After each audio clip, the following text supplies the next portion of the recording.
A very good morning, all of you. This is Saga Jain. Welcome to my YouTube channel, Learning Economics by Saga Jain sir. So today's YouTube video is for 12th class, and the topic is what are the measures to control excess demand and deficit demand, or we can say the measures to control inflationary gap and deflationary gap. इससे जो हमारी पहली video थी वो किस पे थी हमारी, एक्सेस डिमांड क्या होता है और डेफिशिट डिमांड क्या होता है। तो बहुत ध्यान से जिसने मेरी पहली वाली वीडियो नहीं देखी है, पहले वो वाली वीडियो देख के आओ, उसके बाद इस वीडियो के बारे में आपको पता लगेगा। और जिन बच्चों ने पहले वाली वीडियो देख ली है, इस वीडियो को देखने से पहले बेटा एक पेन और कॉपी साथ में लेके बैठना, ठीक है। चलो शुरू करते हैं फटाफट से। मैंने यहाँ पे आपके लिए लिखा हुआ है what are the measures to control excess and deficit demand. Excess and deficit demand के बारे में मैंने आपको लास्ट वीडियो में एक्सप्लेन कर चुका हूं। इसमें मैं आपको बताऊंगा कि किस तरीके से हम जो हमारी इकोनॉमी के अंदर इन्फ्लेशन और डिफ्लेशन होता है, एक्सेस डिमांड और डेफिशिट डिमांड होती है, उसको हम कैसे कंट्रोल कर सकते हैं। क्योंकि मैंने आपको चीज़ बताई थी कि जब तक हमारी सिचुएशन इक्विलिब्रियम नहीं होगी तब तक हमारी इकोनॉमी बैलेंस नहीं कहलाएगी। इकोनॉमी को बैलेंस करने के लिए we have to do some measurement to remove the problem of excess demand and deficit demand. We can also called excess demand as a inflation and deficit demand as a deflation. So we have two policies, one is fiscal policy and second is monetary policy. देखो फटाफट से, first of all fiscal policy. Fiscal policy क्या होता है? A policy to control the excess and deficit demand which is manage by, this is done by central government. एक ऐसी policy जो central government करती है। इसके दो पार्ट्स होते हैं, एक होता है टैक्सेस और एक होता है एक्सपेंडिचर। जब गवर्नमेंट अपने टैक्सेस और एक्सपेंडिचर के थ्रू इन्फ्लेशन और डिफ्लेशन को कंट्रोल करती है, उस सिचुएशन को हम बोलते हैं fiscal policy. The policy which is controlled by the central government to solve the problem of excess demand and deficit demand. It has two part, one is taxation, government income. Government की जो सबसे बड़ी income का source होता है वो होती है गवर्नमेंट के टैक्सेस। तो government taxes and government expenditure समझते हैं फटाफट से। देखो इन्फ्लेशन, अब जो मैं आपको बात बोलने वाला हूं उसको ध्यान से सुनना। और जो बच्चे अभी तक कॉपी और एक पेन लेके नहीं बैठे, नोटबुक और पेन लेके नहीं बैठे, फटाफट से इस वीडियो को पॉज करो, पहले एक कॉपी और एक पेन लेके बैठो, उसके बाद ये वीडियो ऑन करना। देखो ध्यान से। In case of excess demand, excess demand का मतलब क्या होता है? इन्फ्लेशन। इन्फ्लेशन का यहां पे मीनिंग होता है कि ऑलरेडी इकोनॉमी के अंदर मनी सर्कुलेशन ज्यादा है। इन्फ्लेशन का मतलब क्या होता है? जब मार्केट के अंदर प्राइजेस ज्यादा होते हैं। और प्राइजेस हमारे किसी भी चीज के ज्यादा कब होते हैं? जब हमारी मार्केट के अंदर डिमांड ज्यादा होती है। तो अगर हम लोगों से पैसा ले लें, मार्केट से, इकोनॉमी से हम मनी को वाइप आउट कर लें, तो हमारा इन्फ्लेशन नॉर्मल पे आ जाएगा।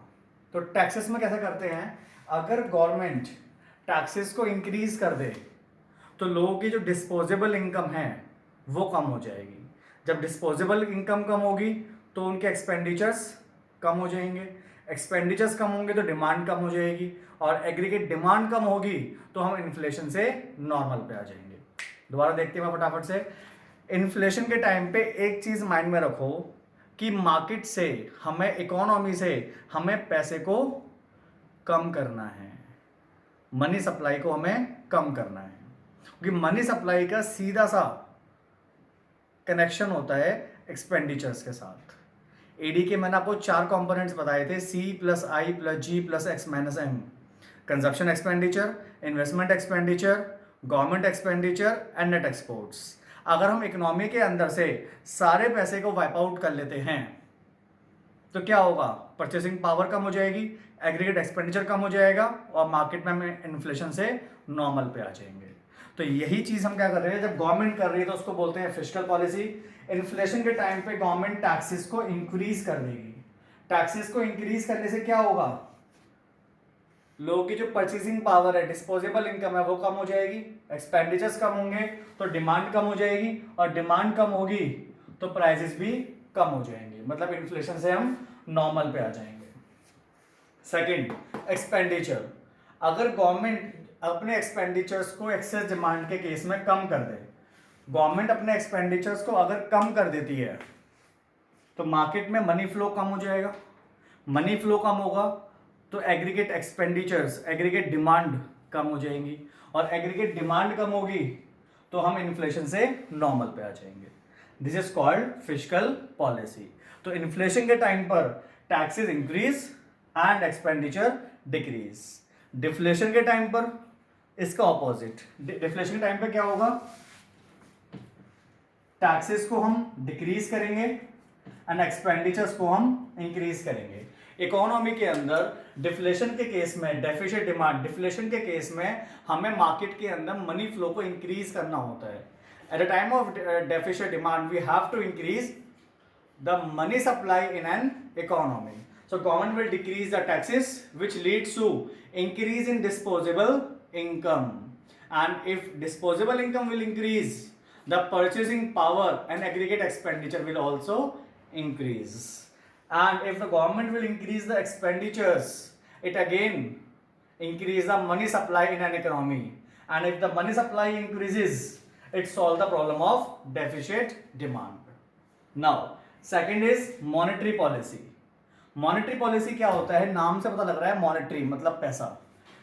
Monetary policy is a policy which is control manage by the central bank, and the central bank of India is called RBI, reserve bank of India. Monetary policy बेटा एक ऐसी policy होती है जिसके through हम market के अंदर money supply को कंट्रोल करते हैं, और ये कौन करता है, it is control by central bank. इसका मतलब गवर्नमेंट कर रही है तो फिस्कल पॉलिसी, और सेंट्रल बैंक कर रहा है तो मॉनेटरी पॉलिसी। मॉनेटरी पॉलिसी के बहुत ध्यान से देखो, मॉनेटरी पॉलिसी के दो होते हैं, एक होता है क्वांटिटेटिव और एक होता है क्वालिटेटिव। मॉनेटरी पॉलिसी के दो इंस्ट्रूमेंट्स होते हैं, one is quantitative and second is qualitative. Quantitative के हमारे पास तीन ऑप्शंस होते हैं, bank rate, repo rate, CRR, SLR और ओपन मार्केट ऑपरेशन। फटाफट से एक बार दोबारा देखते हैं, bank rate, repo rate, CRR, SLR and open market operation. If we talk about the qualitative instruments, so we have three. One is margin requirement, then moral suasion, then credit rationing. एक बार फटाफट से देखते हैं बेटा, margin requirement, moral suasion and credit rationing. One by one चलते हैं, फटाफट से देखते हैं इन्फ्लेशन एंड डिफ्लेशन। सबसे पहले मैं आपको इसका मीनिंग बताऊंगा कि बैंक रेट, रेपो रेट होता क्या है, सीआरआर, एसएलआर क्या होता है, ओपन मार्केट ऑपरेशन क्या होता है। कि आप 12th क्लास के स्टूडेंट हो, आपके लिए सारी टर्म्स अभी नई नहीं है, तो एक बार मैं आपको फटाफट से इन टर्म्स के बारे में बताता हूं और फिर मैं इसके बाद आगे चलता हूं। जिसको नोट करना बेटा फटाफट से इनको नोट कर लो जल्दी से। So first term is bank rate. What is bank rate? देखो, सेंट्रल बैंक कॉमर्शियल बैंक को लोन देता है और कॉमर्शियल बैंक पब्लिक को लोन देता है। सुनो मेरी बात ध्यान से, सेंट्रल बैंक कॉमर्शियल बैंक को लोन देता है और कॉमर्शियल बैंक पब्लिक को लोन देता है। The rate at which central bank grants loan to the commercial bank is called bank rate और रेपो रेट। ठीक है, the rate at which central bank grants loan to the commercial bank is called bank rate और repo rate, and the rate at the rate commercial bank grants loan to the public, general public, is called interest rate. अब ध्यान से सुनो मेरी बात को, अगर market के अंदर इन्फ्लेशन है, एक्सेस डिमांड है, सेंट्रल बैंक चाहेगी कि मार्केट के अंदर मनी सप्लाई कम हो जाए। मनी सप्लाई कम करने के लिए वो क्या करेगी, सेंट्रल बैंक कॉमर्शियल बैंक को ज़्यादा महंगा लोन देंगे। पहले 6% पे सेंट्रल बैंक कॉमर्शियल बैंक को लोन देता था, अब वो 12% पे देगा। जब कॉमर्शियल बैंक को महंगा लोन मिलेगा तो पब्लिक को वो और महंगा लोन देगी, इससे लोग लोन कम लेंगे। जब लोग लोन कम लेंगे तो मार्केट के अंदर मनी सप्लाई कम हो जाएगी, और मनी सप्लाई कम होगी तो लोगों की जो लोन लेने की कैपेसिटी है, उनकी जो परचेसिंग पावर है, उनकी जो एक्सपेंडिचर पावर है वो भी कम हो जाएगी। और जब उनकी एक्सपेंडिचर पावर कम होगी तो वो डिमांड कम करेंगे, डिमांड कम करेंगे तो प्राइसेस कम हो जाएंगे और इन्फ्लेशन से हम नॉर्मल पे आ जाएंगे। तो बेसिकली एक्सेस डिमांड के केस में हम जो आरबीआई होता है, सेंट्रल बैंक होता है, उसका मेन पर्पस होता है कि किस तरीके से मार्केट के अंदर मनी सप्लाई को कम करना है। सेंट्रल बैंक कॉमर्शियल बैंक को महंगा लोन देगा, it increases the bank rate और रेपो रेट। देखो बैंक रेट और repo rate is the same thing. फर्क क्या है, बैंक रेट लॉन्ग टर्म के लिए होता है और रेपो रेट शॉर्ट टर्म के लिए होता है। Bank rate is for long term and repo rate is for short term. Central bank commercial bank को एक्सपेंसिव लोन देगा, जिससे कॉमर्शियल बैंक लोन कम लेगा, मार्केट के अंदर मनी सप्लाई कम हो जाएगी, इन्फ्लेशन से हम नॉर्मल पे आ जाएंगे। डन, एक बार फटाफट से देखो। ओके, तो we have done bank rate and repo rate. Now we will come on second option, that is CRR and SLR. What is CRR? Cash reserve ratio. What is CRR? Cash reserve ratio. And what is SLR? It's statutory liquidity ratio. क्या होते हैं terms? बहुत आसान terms है, बहुत ध्यान से सुनना। CRR क्या होता है? कॉमर्शियल बैंक को अपने टोटल डिपॉजिट का, total deposit, commercial bank has to deposit some amount of total deposit with central bank. सुनो ध्यान से, कॉमर्शियल बैंक को अपने टोटल डिपॉजिट का कुछ मिनिमम परसेंटेज सेंट्रल बैंक के पास रखना होता है। तो वो जितना परसेंटेज, जितना पैसा वो सेंट्रल बैंक के पास रखते हैं अपने टोटल डिपॉजिट का, उस अमाउंट को हम बोलते हैं CRR, cash reserve ratio. Total reserve का जो part commercial bank central bank के पास रखती है, दैट इज कॉल्ड SLR। और कुछ अमाउंट टोटल डिपॉजिट का खुद के पास रखना होता है। कॉमर्शियल बैंक को टोटल डिपॉजिट का कुछ परसेंटेज देना होता है सेंट्रल बैंक के पास और कुछ परसेंटेज रखना होता है अपने पास। जो वो सेंट्रल बैंक के पास रखती है दिस इज कॉल्ड CRR, और जो वो अपने पास रखती है उसको हम बोलते हैं SLR। अब आप बोलो सर इसका फायदा क्या होता है, क्यों रखते हैं? इसका बेसिकली बेटा जो हमारा नीड होती है, जो बेसिक हमारी नीड होती है वो होती है इन्फ्लेशन और डिफ्लेशन को कंट्रोल करना। कि किस तरीके से हम CRR और SLR की हेल्प से मार्केट के अंदर मनी सप्लाई को, मनी फ्लो को हम कम या ज़्यादा कर सकते हैं। ठीक है, अब अगर मार्केट में इन्फ्लेशन है, लेट्स सपोज मार्केट के अंदर इन्फ्लेशन है, पहले 100 रुपीज, हम एग्जांपल ले रहे हैं, सपोज 100 रुपीज आए, एक minute, so suppose commercial bank के पास टोटल डिपॉजिट के 100 रुपीज आए, जिसमें से उन्होंने CRR में डिपॉजिट कर दिए 10 रुपीज। ना उनके पास कितने पैसे बच गए? 90 रुपीज। इस 90 रुपीज को आगे वो लोन की फॉर्म में दे सकते हैं। अब मार्केट में इन्फ्लेशन है तो हमें लोगों की जो लोन कैपेसिटी है लेने की वो कम करनी है, कमर्शियल बैंक की जो लैंडिंग कैपेसिटी है वो कम करनी है। सेंट्रल बैंक ने क्या करा, जो पहले 10 रुपीज रखना होता था अब उसको कर दिया 30 रुपीज। जो पहले 100 रुपीज में से 10 रुपीज रखना पड़ता था अब रखना पड़ता है 30 रुपीज। तो कितना बच गया लैंडिंग में? अब कॉमर्शियल बैंक कितना लोन दे सकती है? 70 रुपीज। पहले 90 रुपीज, अब 70 रुपीज। मनी सप्लाई कम हो गई। मनी सप्लाई कम होने की वजह से पहले 90 रुपीज हम दे रहे थे लोन में, अब हम 70 रुपीज दे रहे हैं। मार्केट में मनी सप्लाई कम हो जाएगी, मनी सप्लाई कम होगी तो एग्रीगेट डिमांड कम हो जाएगी, और एग्रीगेट डिमांड कम होगी तो प्राइसेस कम हो जाएंगे और इन्फ्लेशन से हम नॉर्मल पे आ जाएंगे। डेफिशिट डिमांड के केस में इसमें उल्टा कर देंगे। लेट सपोज 100 रुपीज में से हम 30 रुपीज रख रहे हैं CRR में और लैंडिंग कर रहे हैं हम 70 रुपीज। अब हम क्या करेंगे? अब हम 10 रुपीज रखेंगे CRR में और 90 रुपीज हम लोन में डिस्ट्रीब्यूट कर देंगे। मतलब एक्सेस डिमांड में मनी सप्लाई कम करनी है और डेफिशिट डिमांड में मनी सप्लाई ज़्यादा करनी है। आ गया समझ में? पक्का? तो बेसिकली हमने एक चीज़ देखा सर, इन्फ्लेशन में CRR को इंक्रीज कर दो और डेफिशिट डिमांड के केस में CRR को डिक्रीज कर दो। अब आते हैं बेटा SLR में। SLR में वो खुद अपने पास रखता है। CRR के अंदर जो कॉमर्शियल बैंक होता है वो सेंट्रल बैंक के पास रखता है और SLR में सेंट्रल बैंक कॉमर्शियल बैंक अपने पास रखता है। ठीक है, परफेक्ट। सेम केस होगा इन्फ्लेशन के केस में SLR इंक्रीज और डेफिशिट डिमांड के केस में SLR डिक्रीज। परफेक्ट। नेक्स्ट देखो बेटा, ओपन मार्केट ऑपरेशन। ध्यान से देखो, ओपन मार्केट ऑपरेशन।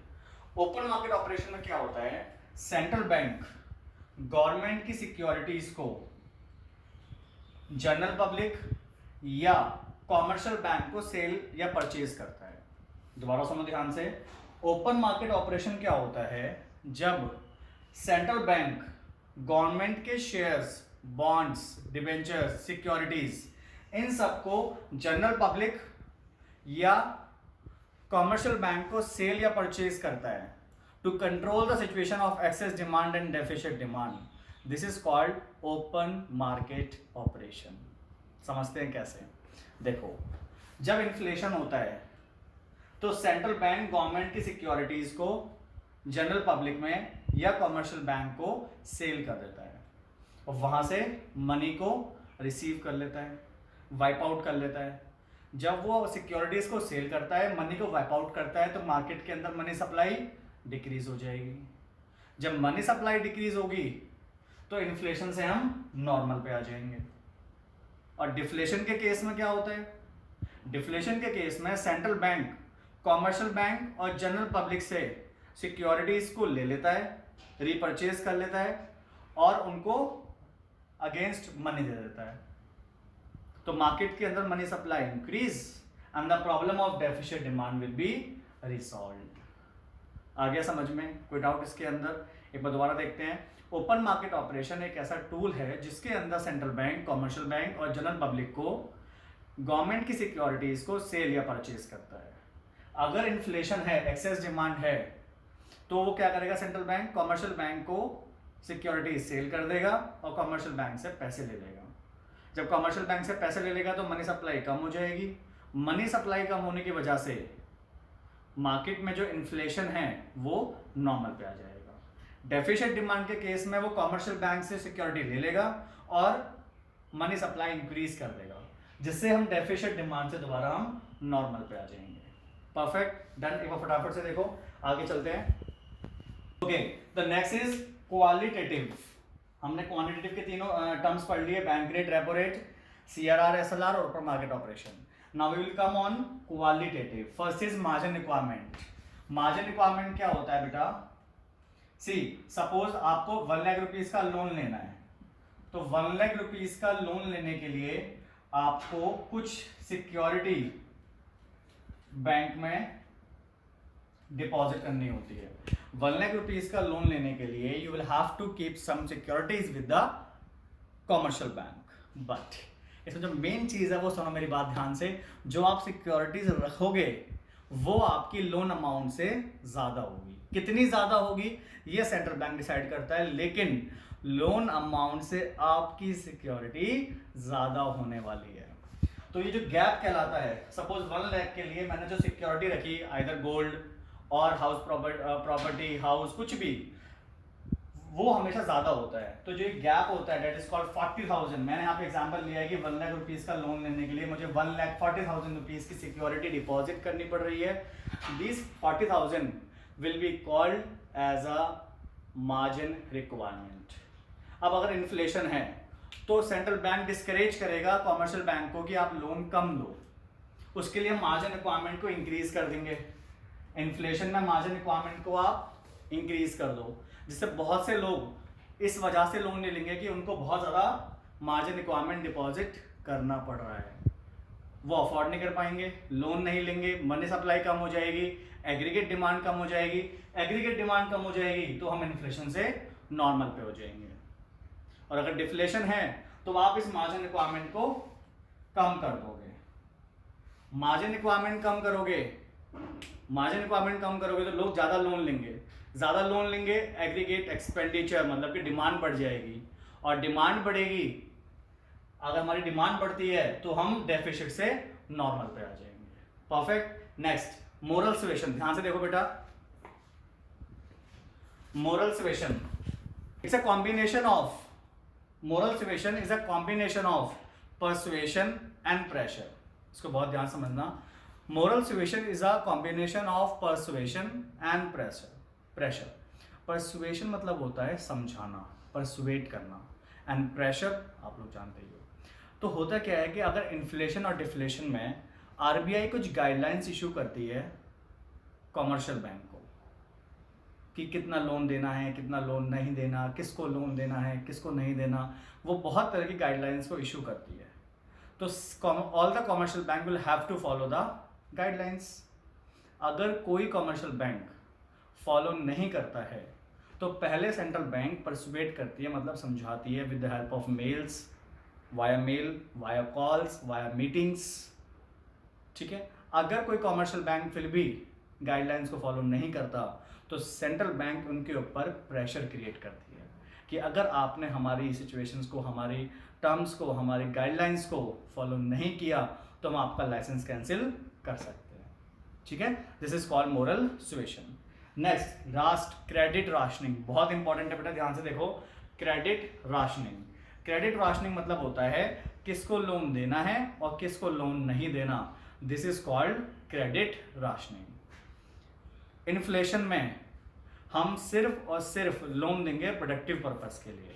जो लोन होता है बेटा उसके दो पर्पस होते हैं, एक होता है प्रोडक्टिव पर्पस और एक होता है कंजप्शन पर्पस। सागर सर ने गाड़ी ली है अपने लिए, अपने शौक पूरे करने के लिए, कंजप्शन पर्पस। मैंने गाड़ी ली है अपनी फैक्ट्री के लिए, that is called production purpose. Loan के दो पर्पस होते हैं, प्रोडक्टिव एंड कंजप्शन। मैंने लोन लिया है अपने शौक पूरे करने के लिए, कंजप्शन। मैंने फैक्ट्री के लिए लोन लिया है, प्रोडक्शन। तो अगर इन्फ्लेशन है तो हम कम लोगों को लोन देना चाहेंगे, तो हम सिर्फ और सिर्फ प्रोडक्टिव पर्पस के लिए लोन देंगे, और अगर डिफ्लेशन है तो हम प्रोडक्टिव एंड कंजप्शन सभी के लिए लोन देंगे। सो these are the measures of excess demand and deficit demand।